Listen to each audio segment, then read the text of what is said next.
আজকে আমাদের বাড়িতে খিচুড়ি স্পেশাল। স্লোমো হচ্ছে না তো? বাইরের ওয়েদার একদম জমকালো,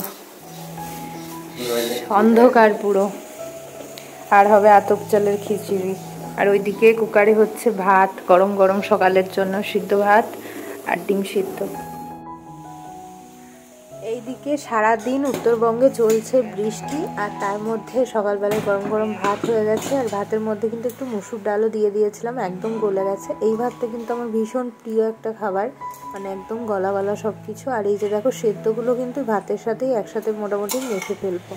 আলু, তারপরে টমেটো রয়েছে একটা, পটল রয়েছে, তো পেঁয়াজ লঙ্কা, কাঁচা পেঁয়াজ লঙ্কা দিয়ে মাখবো।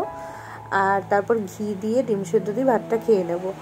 আমাদের বাঙালি মানুষের একবেলা ভাত না খেলে মনটা কেমন করে, এর জন্য সকালবেলা একটু ভাতই খেয়ে নিলাম। কারণ দুপুরবেলায় আজকে হবে খিচুড়ি, আর সেটা হবে আতপ চালের খিচুড়ি।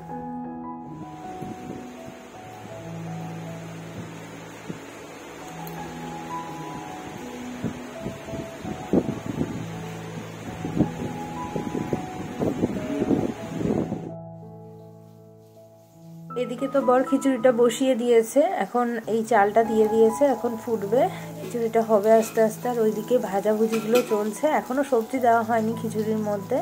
আর এই এত ওয়েদারে, মানে খারাপ ওয়েদারে আমার খিচুড়ি খেতেই বেশি ভালো লাগে, মেঘলা ওয়েদারে আর কি।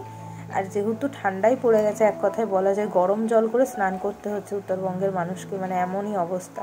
যাই হোক, স্নান টান করে নিয়ে এখন দেখো সিঁদুর করে নিচ্ছে। আর এই চুল শোকাতে যে সারা দিন সন্ধে লেগে যায় কি বলবো। তো আমি একটুখানি খিচুড়ি নিয়ে টেস্ট করছিলাম, আর বরের এদিকে স্নান করে বর একটু ঠাকুর পুজো করছিল। আর চলো ফাইনাল লুকটা তোমাদের দেখিয়ে দিই যে খিচুড়ির সাথে কি ছিল। এখানে ছিল একটা বেগুন ভাজা, আর আলু দিয়ে একটুখানি কাঁকরোল দিয়ে ভাজা, আর ডিম ভাজা।